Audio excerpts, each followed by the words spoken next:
कि क्या कहा कि अन्याय है हमारे लिए।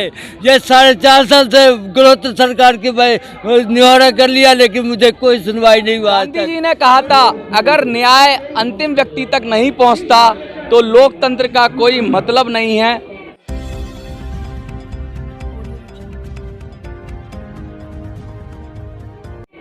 नमस्कार साथियों, मैं मनोज सुराजी स्वागत करता हूं आपका मिनी संसद के मंच पे। मैं बता दूं न्याय के लिए किस तरह लोग भटकते हैं और भटक के दर दर की ठोकरें खाते हैं और हाथ में आ जाता है कटोरा, आंखों में आंसू, दिल में तूफान। और ये वाकया है राजस्थान का, गहलोत सरकार का।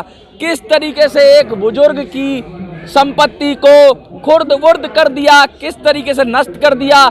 सही कहें तो, सही मायनों में कहें तो ताकतवर ने लूट ली संपत्ति और आंखों में रह गए सिर्फ आंसू। चाचा रो क्यों रहे हो? नाम बताओ अपना। मैं राजेंद्र शर्मा मैं बोल रहा हूँ, राजस्थान गंगानगर जिला सूरतगढ़ से। मैं सारा संपत्ति 4.5 साल से मैं दर दर की ठोकरें खा के मुख्यमंत्री, कलेक्टर, एसपी, आईजी, कमिश्नर, मुख्यमंत्री सबको मैं लेटर दे दिया हूँ, लेकिन आज तक कोई सुनवाई नहीं किया गया। और ये दर्द मैं बता दूं कि 4.5 साल का लंबा वक्त, आंखों में आंसू खुद बयां कर रहे हैं, कहने की ज़रूरत नहीं है। इतना सफ़र तय करके अंतिम आस के रूप में आए हैं जंतर मंतर। मामला किसका है? मामला है कांग्रेस सरकार का। अब इसे कांग्रेस बीजेपी में मत ले जाइए, लेकिन बात तो जाएगी कि कांग्रेस बड़ा दम भरती है कि उसके राज्य में न्याय होता है। तो कांग्रेस की गहलोत सरकार में कैसे हो रहा है अन्याय? कैसे एक बुजुर्ग की संपत्ति को ताकतवर लोग छीन लेते हैं और ना कोई एफआईआर दर्ज होती है, ना रिपोर्ट दर्ज होती है। तो इस देश में हो क्या रहा है? इस देश में ताकतवर मजदूरों पर, गरीबों पर जुल्म करता जा रहा है और व्यवस्था सोई हुई है। क्या यही लोकतंत्र है? आपको क्या लगता है, लोकतंत्र है देश में? जी नहीं, बिल्कुल नहीं है साहब। मैं हेल्पलाइन पर भी लोग कहा जो शिकायत कर लो 181 पर, लेकिन 181 पर कम से कम 100 बार जैसे शिकायत किया तो वो कहता है जो कि जाओ मतलब 80,000 रुपया दो फिर जाके सामान मिलेगा आपको, जबकि सबके पास मैं निहोरा बाती कर लिया। लेकिन 80,000 रुपये क्यों मांग रहे हैं? बोलो ये सामान मतलब जेसीपी लगा के मैं मकान तोड़ा गया था, इसलिए के 80,000 रुपया मांग रहा है। लोग कहते हैं कि योगी का बुलडोजर चलता है, लेकिन मुझे तो लगता है कि कांग्रेस भी बुलडोजर ही चलाती है।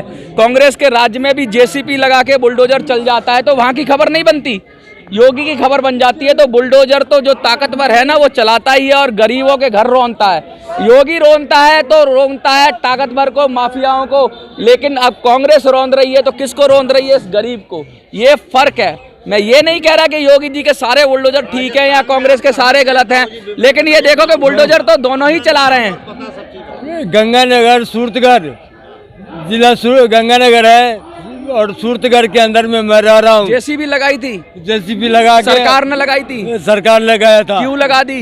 वो जैसा अमीर आदमी को मकान नहीं तोड़ा गया और उंगली लगाने के बाद में एक परशुराम भाटिया है वो जो है मकान तोड़वा दिया गया और उसका मकान नहीं तोड़ा है, जबकि बाउंड्री वॉल के अंदर में उसको भी आता है लेकिन उसको नहीं तोड़ा गया।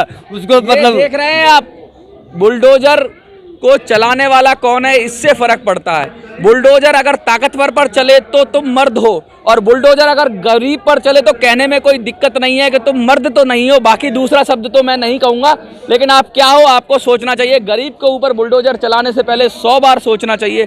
सरकारें क्या सो रही हैं? बिल्कुल सो रहा है साहब। मैं तो ये दर दर की ठोकरें खा के मैं 4.5 साल इंतजार करता लास्ट में मैं देखा कि अब कोई उपाय नहीं है तो मैं अब दिल्ली के राहुल गांधी के पास गए आप?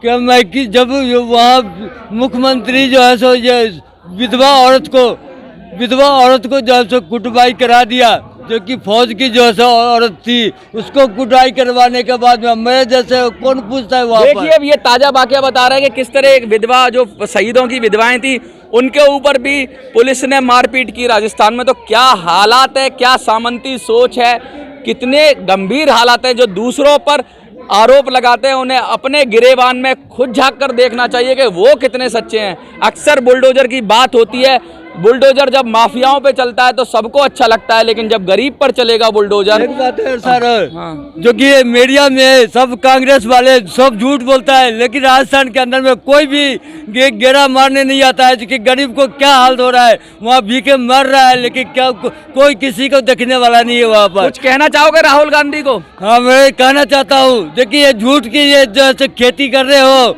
लेकिन ये गरीब को ये बाटी लेके भीख मंगवा रहे हो, ये क्या कहाँ की अन्याय है हमारे लिए। ये 4.5 साल से गलत सरकार की मैं निवारा कर लिया, लेकिन मुझे कोई सुनवाई नहीं हुआ आज तक। मेरे पास सब पोस्ट ऑफिस का रसीद रखा हुआ है और कोई सुनवाई नहीं किया गया आज तक। और कहता है जो कि जाओ ऑफिस में, जाओ फलना जगह, जबकि मैं सबको लेटर क्या करते हो चाचा आप? मैं मजदूरी करता हूँ, मजदूरी करके अपना पेट पालता था। मैं मार्बल घिसाई का काम करता था।